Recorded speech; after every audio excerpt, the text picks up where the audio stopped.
Hello, my friends. Katie Day with the Move Me to Texas team. Today, I am in Naples, Florida. I am down here because of BAM Camp, and I am with the Jason Cassity rocking the BAM Camp t-shirt. Fantastic time, Katie. Great workout we just did. We are post-workout. Yeah, we were post-workout, driving back to Jason's hotel, and just wanted to do a little recap on BAM Camp. I think that's a great idea. What were your what's your biggest takeaway from BAM Camp, Katie? First of all, how did you think I did in the workout today? All right, yeah, let's recap. So we just finished a workout. It was 2 12-minute workouts, which is honestly generally long for CrossFit, so that was pretty terrible. I thought you did well, but if I'm being completely honest, I didn't watch you at all because I was too focused on me not dying. What were your thoughts? First and foremost, I'm way sweatier than you are, which means I worked out twice as hard as you did. We'll see what your Whoop says. Oh yeah, good point. Shout out to Whoop, sponsored. Not sponsored. Okay, so going back to BAM Camp, which as you can see by my merch here, was a fantastic event that actually had merch. I've got one of the original BAM Camp shirts. This will be up on eBay later. Katie, what was your... Game worn shirt. I just wore it to the gym. No, shout out to Eric and Byron and Jill and Bobby and the whole team. Yes. They absolutely crushed it. I would say that the entire real estate, media, and event space world, looking at you, Inman, and Housing Wire, and The Real Deal, is on notice now because Eric and Byron put on a fantastic event. The logistics were perfect. There was about 125 people, not including the speakers, and it went off without a hitch. Lunch was provided. The show went seamless. And there was a ton of value for the entire thing. So Katie, for the third time, as you're driving. I'm getting honked at, but there's people driving in front of me. It's not your fault, I promise. It's not your fault, no matter what the stereotypes say. Okay, what was your number one takeaway? My number one takeaway is Derek Gregory is funnier than I thought. I didn't really think he was that funny or had that much personality, but he really rocked it. First of all, Derek Gregory can freaking eat a shoe because he forgot to introduce me on both of my panels. Was that intentional or unintentional? I think the first time was unintentional, and then he intentionally did it the second time. There was a mix-up. I was going to be on one of the two panels, not both. No, they were angry. Florida drivers. I decided to be on both, so it's not his fault. Anyways, okay, so that was not your number one takeaway from BAM Camp, though. We're not giving your number one takeaway slot to Derek Gregory, so I'm going to need you to come up with a better number one takeaway. Before I share mine. Yeah, I mean, I think that... Okay, I'll go first. My number one takeaway from BAM Camp was the importance of YouTube. I had a fantastic... Tom Story did a great job detailing out how he gets business from YouTube. And then there was the panel that I was on where Dan asked us if we had to start all over, what would we do? And I think all four of us... Your number one takeaway can't be something that you said. It can and it will. Was that I would restart my entire career and focus exclusively on YouTube local content. Shout out to Ken Pozek, Tom Story, Brad McCallum, the guys who did it right, became the digital mayors of their town and are now getting hundreds of leads a year organically from YouTube. I would do it all over again. Tom Story's entire session was fantastic. Talked about how to find YouTube titles, make YouTube thumbnails, all that jazz. I thought that he did a great... Everybody, I mean, to be 100% honest, there was no weak spot. The entire show was good. I love the Knowledge Brokers panel as well. I'm a big Lisa Ciannotti and Tom Toole fan. Ciannotti and Tom Toole fan and Byron Lazine fan. They did a fantastic job. I love the value side of things. Katie, back to you. What was your number one takeaway? You know, I keep looking at the screen, viewfinder, not the camera. That is a rookie mistake. Don't do that when you start your YouTube channel. No, I mean, I think the biggest thing with any conference is like, you have like those one or two takeaways, and then the biggest thing is just whatever you're going to do is focusing on consistency of whatever you're implementing, right? And so first of all, as I interrupt her again, I actually wrote to Katie during Tom Story's presentation, and I said, Katie, I need to do my YouTube channel. And she said, Jason, you've been saying this for 3 years. So apparently she is holding my feet to the fire and basically passive aggressively telling me that the entire thing is for naught if you don't actually do it and be consistent with me. At least that's what I'm hearing her say. Sorry, continue. No, I'm gonna just, you can keep ranting and, but this is actually what was said, is I've got to get YouTube on point, Jason Cassity, Katie Day. You've been talking about YouTube for years, my dude. And he says, I get inspired, and anytime I see someone talk about, YouTube, I said, do you want to be my accountability buddy?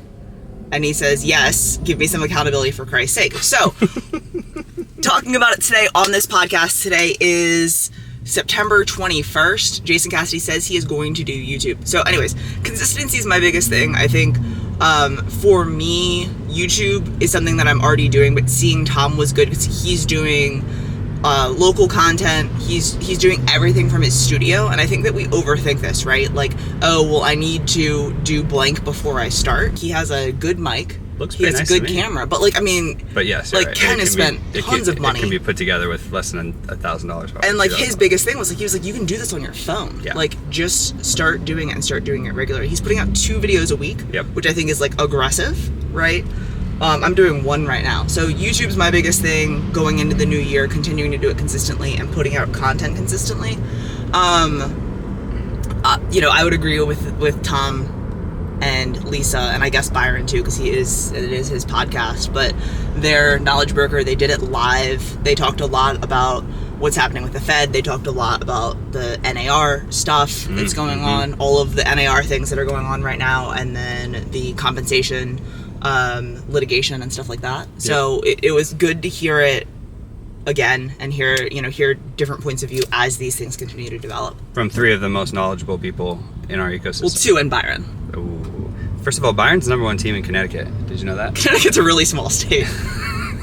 I'm just kidding. They sell a hell of a lot more real estate than me. So yeah, I thought it was fantastic. One of the key takeaways was a question was asked from the crowd by me, and I said, "What do you guys foresee the interest rate environment being for by the end of the year and next year?" And they basically all 3 agreed and said, "From the data we see, there's going to be no change. It might even go up just a tad. There's nothing indicating that it's going to go down anything significantly. And if it does go down significantly, that means something dramatically bad just happened in the economy, and we're going to that's like bad for the world. That's actually really bad for the world. It means that there's massive unemployment, which is going to cause a whole bunch of other things. So it's not going to be. I always see the Barbara Corcoran video. You know what I mean? That's like, when interest rates buy go now, down. because when interest rates go down, everybody's going to buy. And I'm like, yeah, but interest rates aren't going to go down that quickly like that. They're going to kind of trickle down over the next 2 or 3 years. In the meantime, we're going to have to float in that, and we're going to have to live in this new reality. Lisa brought up a really good point though. She's like, the interest rates jumped in like March to May of 2022, and which means March to May of 2024. A lot of those people will be at their 2 years of ownership and will have bought at 6 or 7 or 8%. And so that might unlock a lot of new inventory where people bought maybe in a panic and had some buyer's regret or whatever. And now that they've hit the 2-year mark, they can sell without capital gains, if they have any capital gains. And so like starting in mid 2024, you might actually start to see some inventory unlock where the sellers actually don't have 3%, they have 7%. Thought that was interesting. What say you? No, I would agree. Speechless. I would agree. It that was something that like I literally wrote it down because I was like, oh shit, like we're coming up on that. We have a ton of buyers that we've been working with, and I mean that's been the biggest objection for most sellers. Almost all of our sellers are moving because they're leaving the city or state. They're getting divorced. They have these major life changes that they have to move. It's not just like, oh, I want a new home, so I'm going to go buy something else. Going back to YouTube though, I just pulled up my notes. One of the things that I really liked was the what Tom went over on, like, once he only has one call to action in his bio, which is a Calendly link to schedule a discovery call, a buyer consultation, or a seller's consultation. And every single person, he says, like 99 times out of 100 schedules a discovery call because like they don't want to schedule a buyer or seller consult, but like, what is it? It's a buyer consult. It's the same thing. Yeah. It's hidden inside of a discovery call, but it's one of those 2 things. But that's what, like, I think Dan Parker calls it that as well.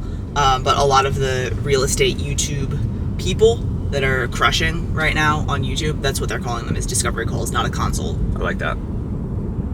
Great job, Eric, Byron, Jill, Bobby, the entire team, Haley, Vanessa, everybody else at BAM. You guys did a fantastic job. You have put the entire real estate world on notice, and everybody that I've talked to along the way have great feedback, and we're all looking forward to year number 2. So shout out.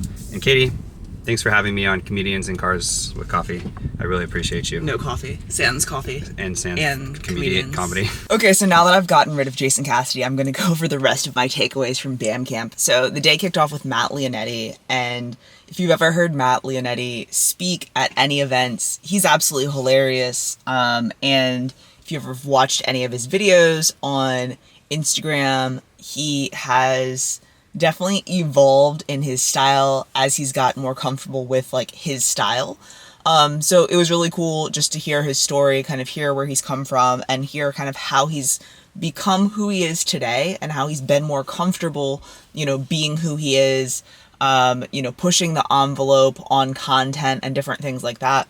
And he even said, he's like, not every home tour that he does is a skit. Not every home gets that, right? Like some are normal property tours and things like that, you know, and he always has seller permission and things like that. So, you know, when you think that like, man, he's really doing things that like maybe pushing the envelope or things like that, it's just the creativity, and, you know, it's not like he's doing that on every single property tour that he does. But the thing that he talked about were two big takeaways that I had from Matt Leonetti. One was that he always shows sellers analytics of his performing videos, his well-performing videos, and that's part of his listing presentation, right? And so while he's still talking about, you know, putting it in the MLS and doing different things and doing some of the more old school style marketing, he's like, hey, you know, everyone says they're going to use social media, but here's actually what we're doing, and here's how those videos are performing, and here are the views, and, you know, this is the type of exposure you can get for your property when you list with me and my group, right? And so that was something that I wrote down as far as like, you know, if you have these things that you're doing, you should be able to show that social proof, not just be like, oh yeah, we posted on Facebook, and hope that like someone other than, you know, your mom likes the post. The other thing that he talked about was his Instagram formula. And so whenever he launches a new video on Instagram, before he launches it, he wants to kind of juice the algorithm. And so the algorithm on Instagram reads into, you know, your interactions with other people. And so he goes on and he will normally do something engaging or ask a question on his story. And so that will obviously get messages kind of coming back and forth. Once he does that, he'll go comment and engage with the people that follow him and comment on their posts and respond to comments on his post. He'll post his post. He'll continue to engage a little bit. And then later on that day, he'll go live, because then the people that are tuning into that Instagram live will then also see his content, right, later that day if they haven't seen it already. So all of these things he's doing to spur on and kind of juice the algorithm to ensure that he's getting the maximum amount of exposure. We talked about the Knowledge Broker panel with Lisa Chinati, Tom Toole, and Byron Lazine. They were, you know, talked a lot about stats, talked a lot about the compensation, you know, stuff that's happening right now with NAR.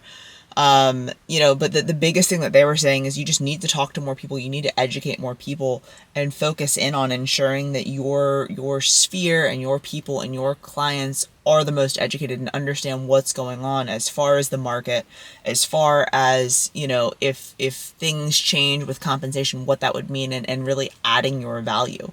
You know, just waiting for buyers to come to you isn't really a thing that you can be doing right now.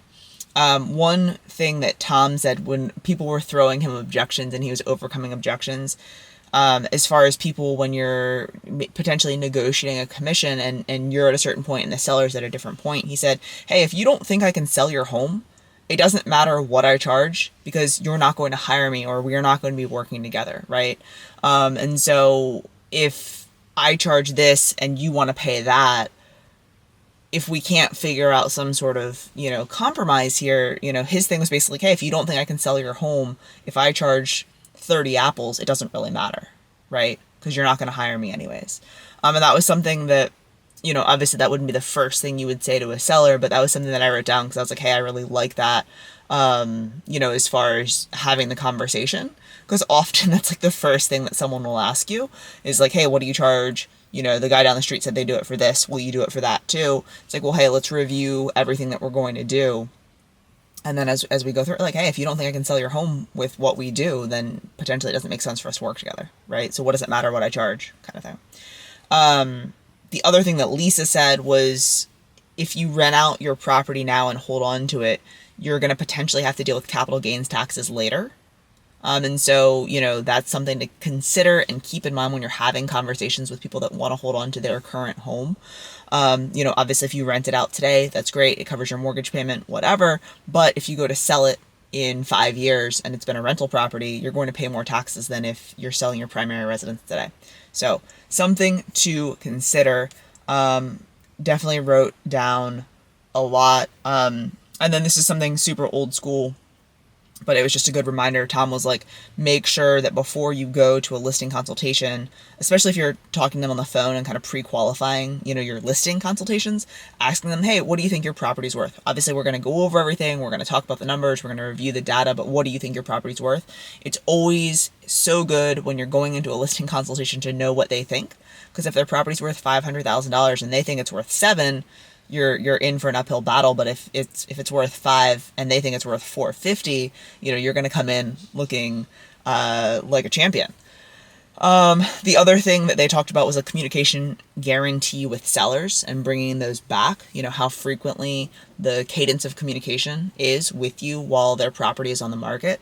And so whether that's a weekly call or a twice a week check-in or whatever that looks like, hey, these are the things that we're going to be doing to continually check in and continually have conversations. And that's something, especially in this market, as you may need price reductions or you may need different things, it's good to be communicating via email and phone and different things on a regular basis.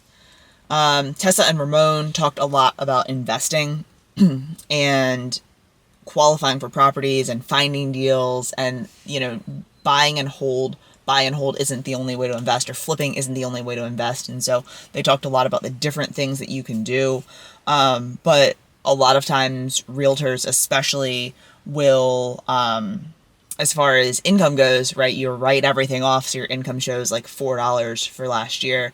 And so they were talking about the different things that you could be doing to qualify for purchasing investment properties. And so one's the DSCR loan, so using the rent, the potential rent for the property to offset, the debt. Talking with multiple lenders, because some lenders may be able to do some sort of creative financing or bank statement loan or different things that don't necessarily require, your tax statements to say you make $100,000 a year or $200,000 a year or whatever. And then partnering with others, it may be something to kind of get things moving along, that you're going to do a couple of deals with people to make the deal happen before you start doing them on your own. But we come across so many deals in real estate on listing appointments and just in general that was something that really made sense. Next up was a brand building panel. So it was Haley from Coffee and Contracts, Shannon, Eric, and Dustin Brome, massive agent. And the biggest thing that they were talking about is consistency. And, building a brand is something that takes time. Dustin was saying he yesterday just released his 300th Massive Agent podcast, which is such an awesome thing. And he's been doing it every single week for a few years now. And his thing was like, when he first set out to do his podcast, he wasn't like, hey, I'm trying to build this massive brand. He was like, hey, like, this is something that I want to set my mind to and I want to do. Can I do it every single week forever, right? Or for however long. I think podcasting is something that like takes a lot longer, right? It doesn't have the same algorithm juices as like an Instagram or YouTube or TikTok, where, once people start watching your stuff, then it keeps popping up for them. Like, people have to find it, people have to subscribe. And so for him, like, doing it for multiple years as he has is quite a feat, right? Obviously it starts to snowball and starts to pick up steam and things like that, but it's not something that you get instant gratification from. This is my point, is you don't get instant gratification from it. And so it's interesting, just hearing that, the consistency. All of them said on Instagram, you've got to have consistent stories throughout the day. I'm pretty sure Shannon, Dustin, and Eric all said 5 to 10 stories is kind of their sweet spot. Where they are trying to have consistent content on their story because that keeps them top of mind. Everyone definitely talked about email newsletters, so taking your content and repurposing it in newsletter form. And then Eric brought up a good point, is like, if you're in kind of like a content lull, or you're like, not sure what to post, go look back at your old content. Look at what's performed well. Look at things that resonated with your audience and potentially repost those. Maybe it's the same post again with new audio. Maybe it's a post instead of a video, or a carousel instead of a still image, or it's a, reel with like a B-roll reel with text over it. Like, there's a lot of different things that you could do. But using like the same idea, or literally just using the same content. Because like, 10 to 25% of people probably see your content that follow you.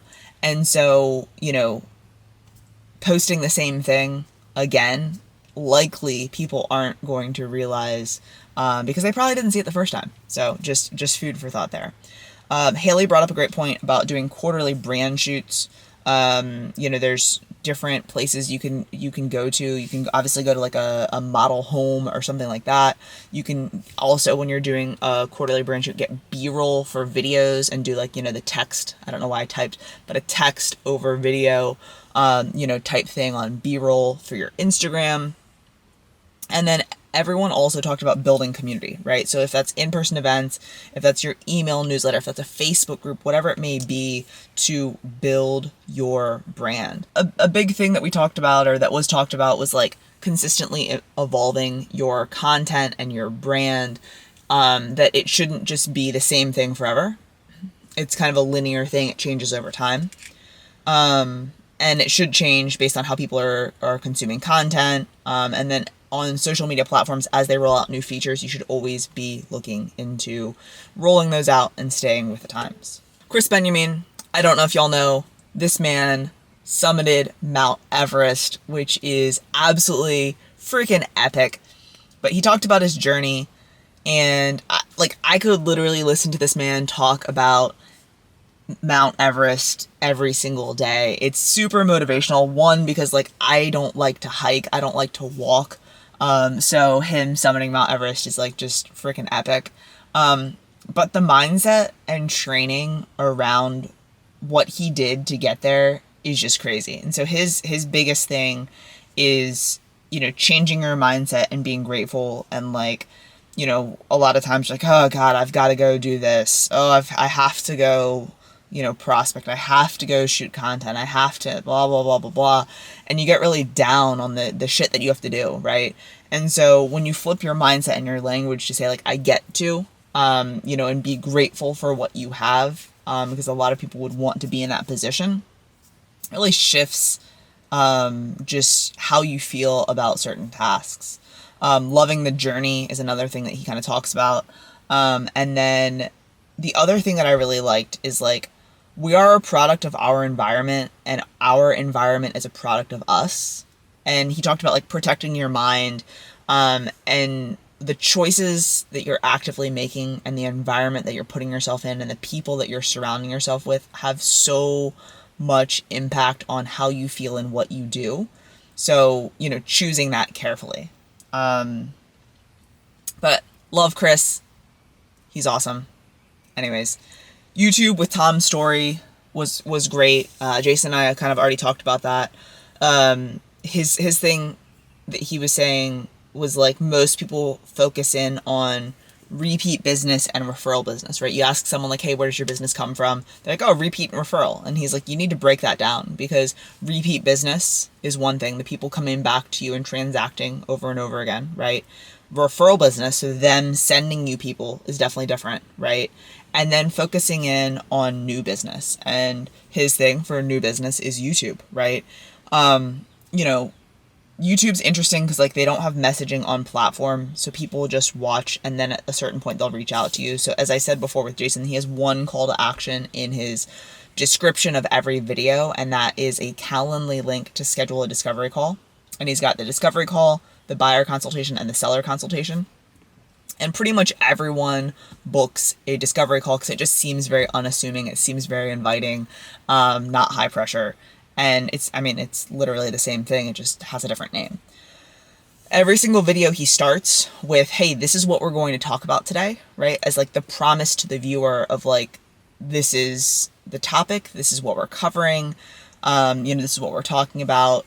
And then he delivers on that, right? And that's why people are watching. His formula is he starts it with the title and then the thumbnail, and then he kind of writes out the intro, figures out what the intro is going to be. He doesn't script his videos. When he's doing his intro, or after he does his intro, he asks the viewers a question to try to get them to comment in the comments, right? Because that's the juicing of the YouTube algorithm. And, how will this impact you? What do you think about this? Is this in your town or in your area? Have you seen this? Let me know in the comments type thing, to get people, again, commenting and stuff like that. He'll then have his like 3 main points. He does it in one long shot. So instead of like stopping the camera, starting it for edits, he does it in one long shot and edits in post-production. And then the other thing is like his intro, whenever he's done, he just cuts it off. He's like, so, the third point is whatever. Thanks so much for watching. See you later. Click. He used to have outro music at the end, like the last 30 seconds of like an outro every video. But what would happen is when people, start to follow and subscribe and know his style, then it's like when that intro music would come on, they would just click off because they would know that was like the ending of the video. And YouTube YouTube watch time is important, and so when you're looking at your analytics on YouTube, you'll see your watch time, and there's always going to be drop-offs, right? So whether like maybe your topic got boring, maybe you started rambling, whatever it is, if people drop off and stop watching, then that's like bad, right? And so he was seeing that people were dropping off at the last 30 seconds of his video, so he basically stopped that by cutting it off when he was done talking. His 4 buckets: news headlines and breakdowns, lists and pros and cons, that kind of evergreen stuff, market updates, and then educational guides. And he said that he basically does like the complete seller's guide, the complete buyer's guide, or the ultimate buyer's guide, whatever it may be. And he basically goes through like an entire mock buyer or seller consult, but he ties in the things that are happening in today's market. So as we're seeing shifts in the market, wherever you are locally, you could redo this video to, well, hey, in today's market, this is what it looks like as a buyer. Hey, in today's market, you may see multiple offers, or you may not, or you may need to pay over a list, or you may not. Like, think about the questions that buyers and sellers are asking you, and then make a video around the things that are happening right now, plus some of that evergreen content as well. And he said that those are some of the most watched videos that he has.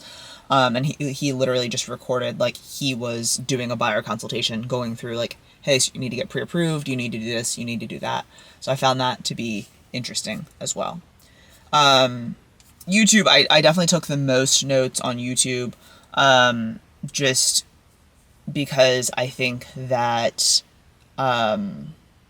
it's something that's still so untapped. I think that it's underutilized, and it's something that done consistently, you can improve over time, and it converts, I think, at the highest level of any sort of video platform. Getting leads and converting, that was Jason's panel that he talked about, that he said was the best panel. I think everyone else on the panel was really great. Shane Bergman talked about his buckets, and, I think one of the things that he was talking about was like getting overwhelmed with like, you have an idea and you're like, should I do this? Should I not?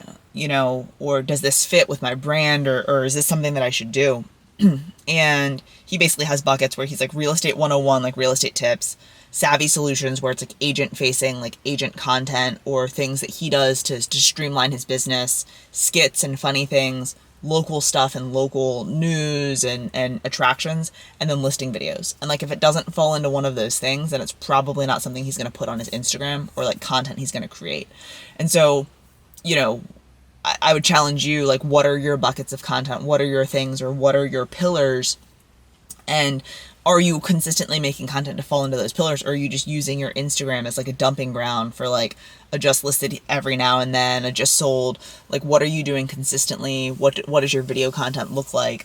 So coming up with those buckets and ensuring that you know what they are. And he was like, if I come up with an idea and it doesn't fit into one of those things, like, it just doesn't happen.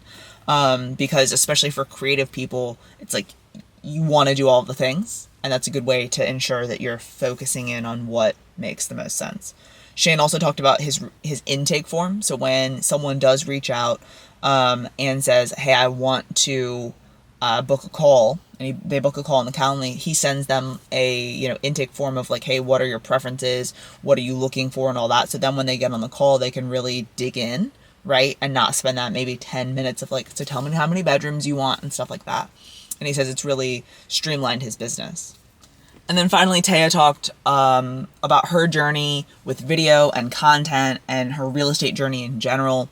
And I found it to be really interesting because like it applied to her as well as to a lot of other people in like, you know, hey, I was doing content, but I wasn't doing it regularly. And then I made the commitment to hire a videographer, to, you know, start a studio, to do whatever it may have been, you know, block out time to go shoot content with my accountability partner, whatever it is. Like, but in 2020, she basically hired an assistant, hired a videographer, and started doing the regular content. And that's something that's catapulted her business over the past 3 years and increased the amount of agent-to-agent referrals she's getting, and done all of these things to improve her brand in her local market. All in all, BAM Camp was an absolutely amazing day. Shout out to BAM for an awesome event. I can't wait for next year. I can't wait to see how the event evolves and changes over time. I love seeing like the first year of an event or the first time someone does an event, because it's fun to have that intimate feel, and then to see it grow over time and the community grow over time is really awesome. And if you aren't part of the community, hop on to the BAM website and search for BAMX. It is like an online learning community, as well as a Facebook group, which is a great like agent to agent community. But BAMX has like Instagram, objection handling, captions, Instagram, Canva, YouTube, all kinds of different things for you to learn how to be a better real estate practitioner.